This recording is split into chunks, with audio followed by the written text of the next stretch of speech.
दुनिया की सबसे बड़ी पार्टी इस लड़के को वॉच कर रही है, पल पल का खबर भेज रही है कि गिरिडीह लोकसभा, धनबाद लोकसभा में खबरदार, यहाँ एक पारसनाथ का मतवाला टाइगर आया है जो किसी से झुकने वाला नहीं है। वो जब बोलता है सबकी खोल के रख देता है। और शायद हो सकता है कि धनबाद, जिसे पूरे झारखंड की 14 लोकसभा में हॉट सीट कहा जाता है, कोयला का सल्तनत कहा जाता है, उस कोयले की सल्तनत में 1952 में पहला चुनाव हुआ था। शायद 2024 में उम्मीद है पहली बार कोई खतियानी बेटा को नेशनल पार्टी शायद टिकट दे दे। ये उसकी योग्यता नहीं होगी, ये एक लड़के की धक्कड़ आवाज का परिणाम। देखिए, एक लड़का, एक आवाज, एक दहाड़, आप दिल्ली आज डगमग है। आज माननीय अमर कुमार बावरी भारतीय जनता पार्टी से विपक्ष का नेता है, इसमें उनकी काबिलियत नहीं है महोदय, क्योंकि वो जेबीएम से विधायक थे, दल बदलू है, लेकिन फिर भी भारतीय जनता पार्टी में सम्मान मिला क्योंकि आंदोलन हो रहा था बोकारो में, और आंदोलन टाइगर जराम महतो। गिरिडीह लोकसभा के गिरिडीह में खड़ा होकर ये वचन देते हैं, अगर हम लोग एमपी जीतते हैं तो एक ट्रस्ट बनेगा और जो एमपी का सैलरी होगा 2,91,000, 25% रखेंगे भाई हम लोग, कोई पॉइंट पुरता, बाकी उस ट्रस्ट के माध्यम से गिरिडीह लोकसभा को जाएगा। लोकसभा के स्पीकर के सामने, माननीय प्रधानमंत्री जो उस समय होंगे उनके सामने हम सीधा सवाल करेंगे कि यदि कोयला के 4 यूनिट झारखंड में है तो हेडक्वार्टर कलकत्ता में क्या कर रहा है? चलिए झारखंड में चाहिए। बदले में आपने क्या दिया? एफआईआर दिया है, नक्सली बनाने की धमकी देते हैं। तो कसम से याद रखिएगा, मरना तो सबको है, पागल मत कीजिएगा। तो जिस दिन पगला गए ना, पगला गए ना, एक एक पाई पाई का हिसाब लेंगे। पीर काम तो छोड़िए, एक गांव में घुसने नहीं देंगे। सोनू जी केस करते हैं, केस क्या करते हैं जी? पुलिस आपका, प्रशासन आपका, गोली मरवा दीजिए। केस क्या करते हैं? आप तो राजा है ना, सरकार आपकी है, केस क्या करते हैं? गोली मरवा दीजिए। बायस नेचर के आदमी कहीं के, मन पापा सब कहीं के। विधायक सुन, कनवा में कड़वा ना है, फेंड्रिक तेल लगा के सुन। और ऐसे भी सबसे ज्यादा भाषण हमारे तो ही सुनने हैं, नुकाए नुकाए सुनने हैं, बिना फॉलो करके, बिना सब्सक्राइब करके सुनने हैं। ये वो टाइगर आए ले, अभी देखना, अब तो रिजवान नबी की काल नहीं, हरे राम हरे हरे, तो हर घर से अभी टाइगर अब थे। एखने का भी पेटवे दर्द है, कसम से 4-5 को टाइगर निकाल गए, पता नहीं एखने की रोग ठंडा मैदान नहीं मिलतो। अरे ठीक है, टेंशन नहीं ले, ये अगर विधायक लगे ना तो सांसद जिताओ ना, सांसद जीत के भाई, और सबसे पहले स्वागत सभा झंडा मैदान में, अगर झंडा उखाड़ दे भाई, झंडा मैदान बपोती बुझला है ना। एमपी चुनाव जीते, अगर जीत के लियो तो प्रॉमिस हो, अगर जीत लियो तो प्रॉमिस हो, झंडा मैदानी नहीं दे ना। एमपी बनल बाद कभी विधायक लगे निचुरो जीत जाए दे, झंडा मैदान में 7 दिन तक हमने झंडा लहराता है। हमरा बुझाए सही समय कहीं टूर में नहीं फेंक। एमपी अगर निकल गए सीटवा ना, पहला स्वागत सभा झंडा मैदान में भेटाए, चारों कोन झंडा गाड़बे, लाल पीला हरा सबके झंडा गाड़बे। ये तकलीफ की बात है कि झारखंड के साथ इतना दुराचार होता है। इसलिए आज उन दुराचार को रोकने के लिए, झारखंड में सदाचार को बहाल करने के लिए, कदाचार को मिटाने के लिए आज झारखंड के जनमानस को, झारखंड की युवा पीढ़ी को, राजनीतिक महत्व को, राजनीतिक समझ को आपके अंदर एक चेतना बनाकर जागृत करना होगा। क्योंकि राजनीति से ही देश चलता है, राजनीति से ही राज्य चलता है, राजनीति से दूर भाग के आप विकास उन्नति की बात नहीं कर सकते। बताइए, ये अन्याय ही है। इसी बिहार प्रदेश में एक विधेयक आता है, उस विधेयक का नाम होता है 75% आरक्षण। माननीय राज्यपाल बिहार के उसे स्वीकार कर लेते हैं। इसी झारखंड में और एक विधेयक आता है, सेम टू सेम, वहां 75 था, यहां 77 था। राज्यपाल वहां स्वीकार करते हैं, झारखंड में अस्वीकार करते हैं। ये झारखंड की तस्वीर है। झारखंड में राज्यपाल भी देखिए क्या काम कर रहे हैं, राज्यपाल भी देखिए किस कदर बायस्ड होकर काम कर रहे हैं। राज्यपाल जो एक महामहिम का उत्तराधिकारी कहा जाता है, राष्ट्रपति महोदया का उत्तराधिकारी राज्यपाल को कहा जाता है, आज बताइए वे भी क्या काम कर रहे हैं। यही बिहार में स्वीकार और झारखंड में दरकिनार, ये झारखंड की राजनीति है। बताइए आप। इसलिए आज इस बात को समझना होगा, बिहार में क्यों पारित हुआ पता है? बिहार में 243 विधायक बैठते हैं, 243 के 243 कट्टर बिहारी हैं। बहुत खुशी की बात है, क्योंकि ये लड़ाई झारखंडी बिहारी, झारखंडी बंगाली की नहीं है। बिहार में ये पारित हुआ, बिहार में 243 विधायक कट्टर बिहार के निवासी हैं। यहाँ झारखंड में आधे गैर झारखंडी हैं और आधे अगर झारखंडी भी हैं तो माटी के प्रति ना उनका प्रेम है, न समर्पण है, केवल लूटने की मनसा है। इसलिए यहाँ कोई विधायक ठीक से पारित तक नहीं होता। इसलिए आज तमाम नौजवानों को इस राजनीति को बदलना होगा और विश्वास कीजिए, विश्वास कीजिए, जिस दिन नौजवान आई हेट पॉलिटिक्स नहीं, आई लव पॉलिटिक्स कहेंगे, कसम से बदलाव होगा। आज एक वो लड़का, साधारण सा लड़का, 2 साल पहले जिसको कोई जानता नहीं था, आज राजनीति में ईमानदारी पूर्वक आया है, समर्पित भाव से आया है और संविधान को पढ़ के आया है। इतना ताकतवर बना है कि गिरिडीह और धनबाद में लोग हिम्मत नहीं कर रहे कैंडिडेट कौन होगा।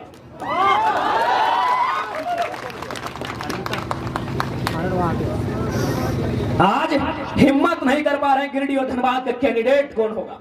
एक लड़का, एक 29 साल का लड़का आज दुनिया की, इस विश्व की सबसे बड़ी पार्टी को सोचने पे मजबूर किया है। सोचिए, एक की जगह जिस दिन 1000 नौजवान ऐसे आएंगे, क्या बदलाव राज्य में हो सकता है। सोच के देखिए, एक लड़का, एक आवाज, एक दहाड़। आप दिल्ली आज डगमग है। आज माननीय अमर कुमार बावरी भारतीय जनता पार्टी से विपक्ष का नेता है, इसमें उनकी काबिलियत नहीं है महोदय, क्योंकि वो जेबीएम से विधायक थे, दल बदलू हैं, लेकिन फिर भी भारतीय जनता पार्टी में सम्मान मिला क्योंकि आंदोलन हो रहा था बोकारो में और आंदोलन टाइगर जयराम महतो कर रहा था। यही मांडू के विधायक माननीय श्री जयप्रकाश भाई पटेल आज विपक्ष के सचेतक बने हैं, ये भी दल बदलू है, झारखंड मुक्ति मोर्चा से बीजेपी में गए हैं। ये सम्मान उनकी योग्यता पे नहीं मिला है। देखा कि कौन लड़का है, अरे करे घरवा के लग जाट भैया, चलिए ऊपर उठाइए, एक को ऊपर उठाइए, अगला को दबाना है। तो ये 2 साल का रिपोर्ट कार्ड है आपके सामने। एक महोदय गए रामगढ़ से सांसद राज्यसभा, बुढ़ारी उम्र में गए हैं। क्यों?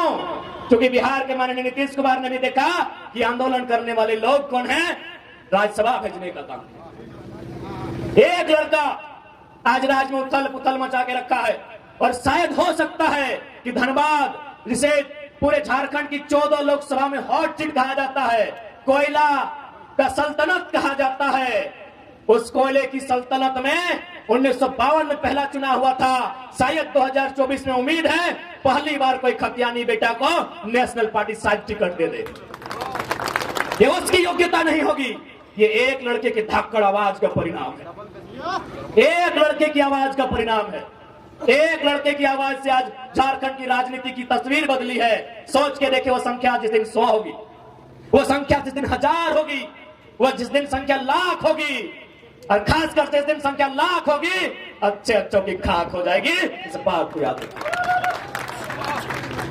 बताइए, दुनिया की सबसे बड़ी पार्टी कितना मेहनत करती है। भले हम भारतीय जनता पार्टी की नीतियों की आलोचना करते हैं और करेंगे, लेकिन इस बात की प्रशंसा कीजिए कि दुनिया की सबसे बड़ी पार्टी, उसको इतना फुर्सत है कि जयराम महतो को वॉच कर रही है, रिपोर्ट भेज रही है कि गिरिडीह धनबाद खबरदार। दुनिया की सबसे बड़ी पार्टी इस लड़के को वॉच कर रही है, पल पल का खबर भेज रही है कि गिरिडीह लोकसभा, धनबाद लोकसभा में खबरदार। यहाँ एक पारसनाथ का मतवाला टाइगर आया है जो किसी से झुकने वाला नहीं है, वो जब बोलता है सबकी खोल के रख देता है। सोचिए, इसलिए आज नौजवानों,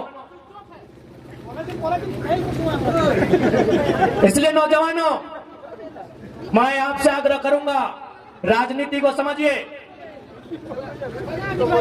इसलिए आप लोग राजनीति को समझिए। राजनीति को नहीं समझेंगे तो हमारा हाल क्या होगा। बहाली आप देखे ना, जनरल कोटा में 61 बहाली था, 61 बहाली था ना, जनरल कोटा में शिक्षकों की थे ना। जेई, सॉरी माफ कीजिएगा, जेई में 61 बहाली था। आपको जानकारी होना चाहिए 39 यूपी बिहार राजस्थान के लोग ले गए, आपके हिस्से में 22 आया। और कसम से बोलते हैं उस 22 में भी बहुत सारा बिहार का लोग झारखंडी बना है। अरे ये तो मालूम हुआ कि अभी उसका मूल पता क्या है? बताइए आपके हिस्से में क्या आ रहा है, आप ही बताइए। पढ़ने लिखने वाले नौजवान, गिरिडीह, हजारीबाग, धनबाद ये पढ़ा लिखा क्षेत्र है, पढ़ाई लिखाई में कोई कमी नहीं है, लेकिन देखिए आपके हिस्से को कहां बेचा जा रहा है। हम वोट बेचते हैं, वो हमारी नौकरियों को बेचते हैं। 27 लाख में पेपर लीक हुआ, मालूम होगा आपको। सीजीएल की परीक्षा आप भी दिए थे, नौजवान यहां बैठे हैं। यहां वो लगता है दर्जनों नौजवान हैं जो सीजीएल की परीक्षा में बैठे हैं। बताइए कितना अन्याय इस राज्य के साथ होता है। आप सोच के देखिए क्या अन्याय इस राज्य के साथ होता है। आइए सीधा बैठिए। और हमारे बहुत सारे अतिथिगण आए हैं, रामगढ़ से, बगोदर से, मनोज दा भी आए हैं, रवि जी भी आए हैं। आप लोग मंचासीन होंगे तो सोच के देखिए क्या व्यथा है झारखंड। क्योंकि मेरी आवाज इस ग्राउंड के अलावे चारों ओर जा रही है, वहां शायद अन्य राज्यों के लोग रहते हैं, खासकर बिहार बंगाल के लोग जरूर रहते हैं, उत्तर प्रदेश उड़ीसा के लोग भी रहते हैं। मैं स्पष्ट कहना चाहूंगा, बिहार को हम बड़ा भाई मानते हैं, बंगाल भी हमारा बड़ा भाई है, उड़ीसा भी हमारा बड़ा भाई है। 1912 में बिहार अलग हुआ, 1936 में उड़ीसा अलग हुआ, 2000 में झारखंड अलग हुआ। भैया जब 1912 में बिहार अलग हुआ, बंगाल वालों ने आज तक बिहार में एक भी डाका नहीं डाला है। क्या आपके पास एक भी इतिहास है कि जब बंगाल प्रेसिडेंसी से सन 1912 में बिहार अलग हुआ, उसके बाद बंगाल के किसी मूल निवासी ने बिहार में कोई दखल अंदाजी किया हो? क्या आपके पास डाटा है? एक भी डाटा है? नहीं है, क्योंकि बंगाल ने बिहार को भाई मान के अपना हिस्सा अलग कर दिया। ठीक फिर बिहार से 1936 में उड़ीसा अलग हुआ, क्या बिहार के लोगों ने उड़ीसा में दखल अंदाजी किया है? नहीं किया है। लेकिन जैसे ही झारखंड अलग हुआ, सब लोग यहाँ टांग गड़ा के बैठे हैं। ये दुर्भाग्य का बात है। उस शहादत का हिसाब कौन लेगा? क्या उत्तर है झारखंड मुक्ति मोर्चा जो आज वर्तमान में सरकार है, और ये उछल कूद करने वाले विधायक, इनके पास क्या उत्तर है? लोकतंत्र के मूल्यों की अवहेलना करने वाले माननीय श्री सुदीप सोनू जी एक बात स्पष्ट कहेंगे, आप बहुत ही पूर्वाग्रस्त व्यक्ति हैं। पहला बात, बायस नेचर के लोग तो राजनीति में होने नहीं चाहिए। राजनीति में संतों को आना चाहिए। तो सामने बैठकर अगर आप गाली दें, वो स्वीकार करना जाने, ऐसे लोगों को राजनीति करनी चाहिए। आज आपने पीर टाण, सुनिए सोनू जी, जब गिरिडीह सदर ने आपको धुतकार दिया था, सुनिए झारखंड मुक्ति मोर्चा के नूनू सोनू जी, जब गिरिडीह सदर ने 2 बार हारे थे ना, गिरिडीह सदर में 2 बार पानी हुए थे। यही निर्भय सदाबदी जो आपके साड़ू हैं, जिनके साथ आपका व्यापार चल रहा है, 2 बार उठा के पटका था, पानी हो गए थे सोनू जी। तब पता है किसने आपको वोट देके जिताया था? पीर टाण की धरती ने, याद रखिएगा। अरे आपको गिरिडीह ने पूछा भी नहीं था। सुनिए सोनू जी, गिरिडीह ने आपको पूछा नहीं, आपको छूछा बनाया था गिरिडीह ने। आपको पीर टाण ने प्यार दिया, दुलार दिया, और बदले में आपने क्या दिया? एफआईआर दिया है। नक्सली बनाने की धमकी देते हैं, तो कसम से याद रखिएगा, मरना तो सबको है, पागल मत कीजिएगा। जिस दिन पगला गए ना,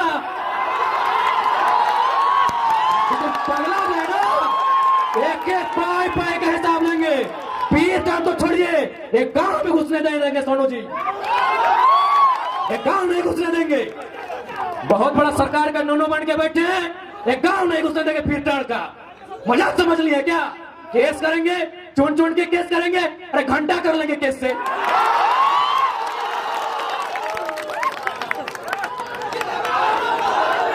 घंटा कीजिएगा केस करके। यहाँ सूरज मरेगा, चंदा मरेगा, पृथ्वी मरेगी, फिर 5 फीट का इंसान क्या है?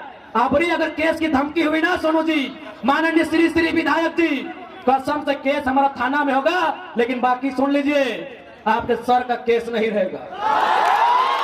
केस करने की धमकी देते हैं, सरकार के गोद में बैठे हैं। अरे कितना गोद में बैठिए, सरकार आपको दलाली ही करवाएगी, मंत्री तो बसंत सोरेन को ही बनाएंगे।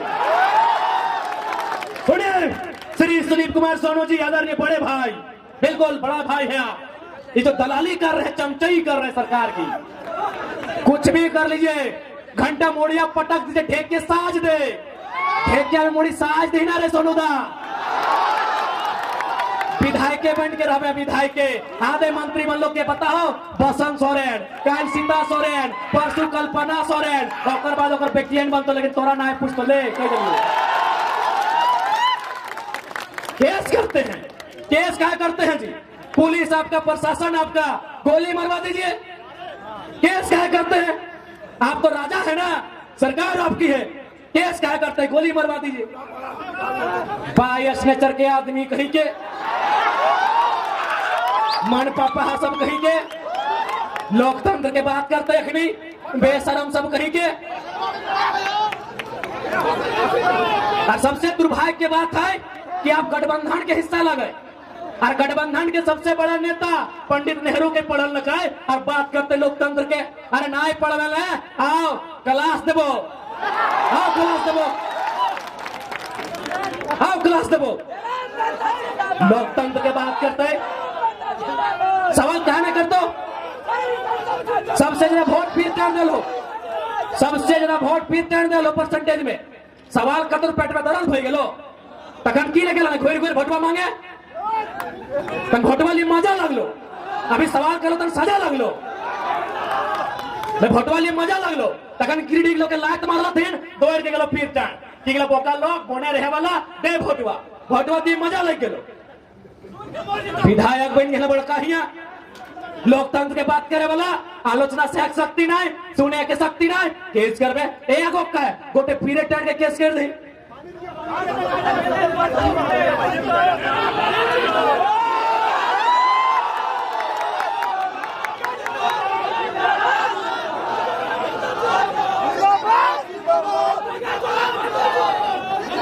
इसलिए सीधा संदेश देंगे विधायक जी, सुन विधायक सुन, कनवा में कड़वा नहीं, फेंड्रिक तेल लगा के सुन। और ऐसे भी सबसे ज्यादा भाषण हमारे तो ही सुनने हैं, नुकाए नुकाए सुनने हैं, बिना फॉलो करके, बिना सब्सक्राइब करके सुनने हैं। हाँ, बिना सब्सक्राइब बिना फॉलो करके सुनो, हमारा रिपोर्ट है रोज। आज तो एकदम पहले हम मुख्यमंत्री के हुआ सही थे, कहते छोड़े की कले देखाओ, आज तो कसम से अगर हालत खराब है।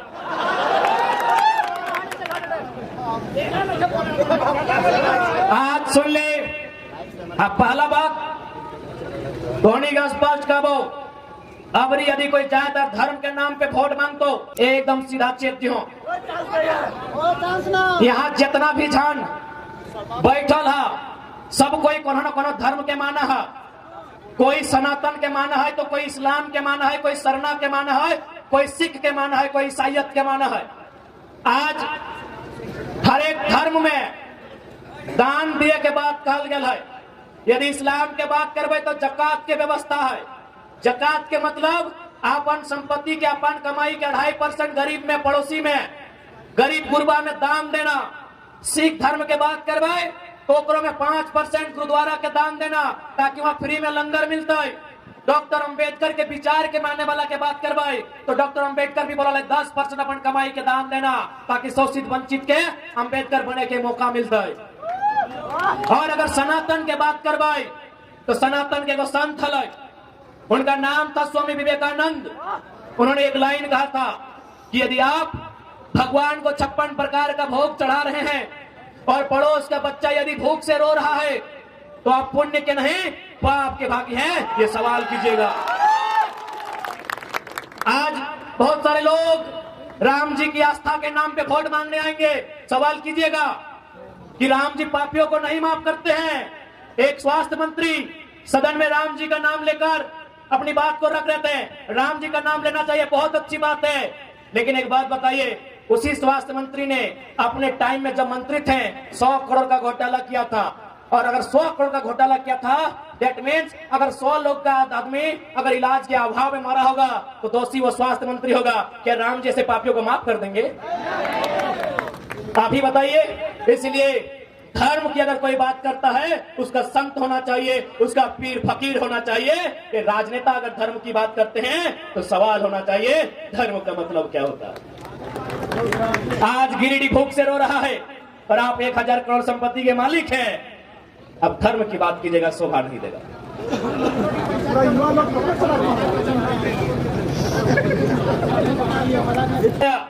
बताइए झारखंड और भारत के नौजवान कितने लाइन से हटे हुए लोग हैं। वे खुशी मना रहे हैं कि 74 करोड़ में आपको नचवा दिया मेरा भारत। लेकिन है नौजवानों, तुम्हें यह भी जानना होगा कि इसी भारत में 2000 में लगभग 81 लाख लोगों की जान गई है अस्पताल में। उसमें 36 लाख लोगों की जान इसलिए गई है कि इलाज का खर्चा नहीं था। और आप खुशी मना रहे कि 74 करोड़ में कोई नाच के चली गई। ये दुर्भाग्य है मेरे देश का, दुर्भाग्य। आंकड़े आपके मोबाइल में है, थाना वाले भैया आप लोग भी देख लीजिए। हम लोग फैक्ट की बात करते हैं। 2020 में 81 लाख लोगों का जान गया था इलाज नहीं होने के कारण, जिसमें 36 लाख मतलब प्रॉपर था। किसको अगर पैसा मिलता, इलाज होता, दवाई मिलता, उसका जान नहीं जाता। हे नौजवान, तुम इस बात की खुशी मना रहे हो कि रिहाना नाच के चली गई। तुम्हें जानना है उसने 74 करोड़ रुपया वसूला है। आज तुम बहुत गलत रास्ते में जा रहे हो नौजवानों।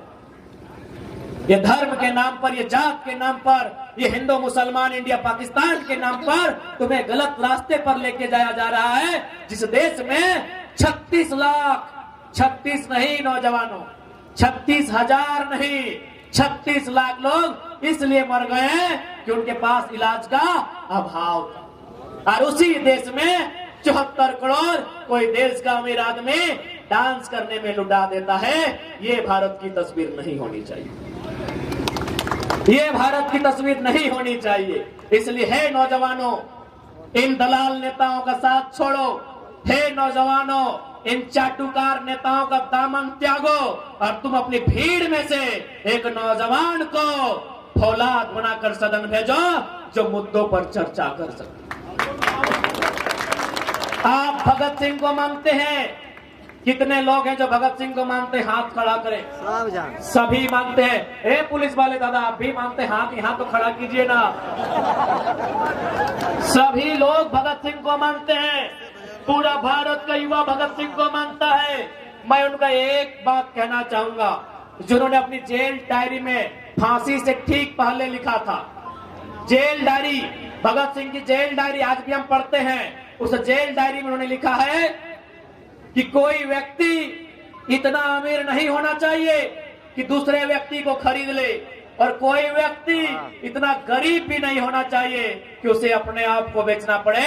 74 करोड़ में अगर कोई नचवा रहा है, ये भगत सिंह का भारत नहीं है। नहीं करना है, नहीं है भगत सिंह का भारत। यदि ये भगत सिंह का भारत नहीं है तो भगत सिंह का भारत कैसा हो, ये चर्चा का विषय है।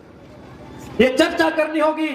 जहां हम चौक चौराहा में पान की दुकान में बैठते हैं, जब हम अपने कैरियर के, अपने पढ़ाई लिखाई के, अपने प्रेम की चर्चा करते हैं, हमें भगत सिंह के भी सपनों की चर्चा करनी चाहिए। ये नौजवानों का कर्तव्य बनता है। ये नौजवानों को मेरा संदेश है। हमें चर्चा करनी होगी, हमें समझना होगा कि भगत सिंह का भारत कैसा हो, गांधी का भारत कैसा हो, अंबेडकर का भारत कैसा हो, आजाद अशफाक उल्लाह खान और कलाम का भारत कैसा हो, ये हमें समझना होगा। मैंने कलाम का जिक्र किया, एक पंक्ति उन पर भी कहूंगा। इस देश के राष्ट्रपति हुआ करते थे डॉक्टर एपीजे अब्दुल कलाम। जब उनका देहांत हुआ, जब उन्होंने अपने शरीर को त्यागा, एक टीम उनके घर गई, यह जानने के लिए गई कि राष्ट्रपति ने अपना पूरा जीवन सादगी से बिताया है, मरने के बाद ये क्या क्या छोड़ के गए, कितना धन दौलत छोड़ के गए, कितना रुपया पैसा छोड़ के गए। एक team doctor APJ Abdul Kalam के घर गई, उनके घर की तलाशी ली गई। आपको बताना चाहेंगे, एक दो वो कमरा मिला 10 बाय 10, जिसको हम लोग वो चाली है वो भीतर बोलते हैं। एपीजे अब्दुल कलाम साहब की जब तलाशी ली गई, 2 कमरा मिला 10 बाय 10 का। उस कमरे में 2500 किताबें थी। उस कमरे में 2500 किताबें थी। 12 या 16 डॉक्टरेट की डिग्रियां थी जो उनको उपाधि में मिला था। डिग्रियां उपाधि में मिलती है, यानी 12 या 16 डॉक्टरेट की उपाधि थी जो डॉक्टर साहब को उपाधि में मिला था। शायद 3 या 4 फटे मोजे थे, शायद 4, क्योंकि जोड़ा में होता है। 4 फटे हुए मोजे थे, कुछ कमीज थी और कुछ पतलून थी। उसके अलावा 1 रुपए का ढेला तक नहीं मिला था। ऐसे राष्ट्रपति थे एपीजे अब्दुल कलाम।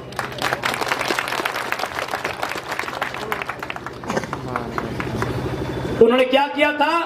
अपनी सारी संपत्ति को एक ट्रस्ट बनाया था पंचायत के नाम से। रामेश्वर में कहीं वो पंचायत है, रामेश्वर आप जानते हैं दक्षिण भारत में है। उस पंचायत को अपने जीवन की सारी जमा पूंजी, अपने जीवन की सारी कमाई उस पंचायत के ट्रस्ट को दिया था। तो हम लोग एपीजे अब्दुल कलाम को सिद्धांत को जिंदा करते हुए गिरिडीह लोकसभा के गिरिडीह में खड़ा होकर ये वचन देते हैं, अगर हम लोग एमपी जीतते हैं तो एक ट्रस्ट बनेगा और जो एमपी का सैलरी होगा 2,91,000, 25% रखेंगे भाई हम लोग कोई पॉइंट पुरता, बाकी उस ट्रस्ट के माध्यम से गिरिडीह लोकसभा को जाएगा।